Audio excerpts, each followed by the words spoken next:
என்ன வாங்கலாம் அப்படின்னு நெறைய பேர் கேட்டுக்கிட்டே இருப்பீங்க. அக்ஷய திருதியை அன்னைக்கு என்னம்மா வாங்கலாம்? என்ன வேணாலும் வாங்கலாம்.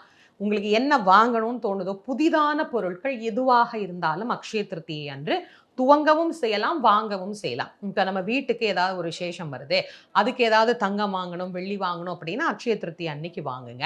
பட்டு வாங்கணும் அப்படின்னாலும் அக்ஷய திருதியை அன்னைக்கு வாங்குங்க. அதே மாரி அக்ஷய திருதியை அன்னைக்கு எதை துவங்கினாலும் அது மிக அற்புதமாக வளரும். ஏன்னா, இந்த நாளுக்கு அவ்வளோ ஒரு சிறப்பு இருக்கு அப்படிங்கிறதுனால, எதையாவது துவங்கணும்னு நெனச்சீங்கன்னா, ஒரு கடை துவங்க போறோம், நாங்க ஒரு சின்ன தொழில் துவங்க போறோம் அப்படின்னா கூட, அக்ஷய திருதியை அன்னைக்கு துவங்கலாம். வீடு வாங்கலாமா? கார் வாங்கலாமா? பைக் வாங்கலாமா? நாங்க இந்த மாரி சின்ன சின்ன விஷயங்கள்லாம் நாங்க ஏதாவது வாங்கணும்னு நெனச்சிருக்கோம். அந்த நாள் அன்னைக்கு அத பத்தி பேசுறதோ, அத வாங்குறதோ செய்யலாமா?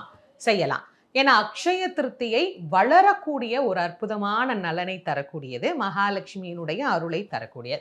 அதுவும் நீங்க தாராளமா செய்யலாம். நான் எளிமையா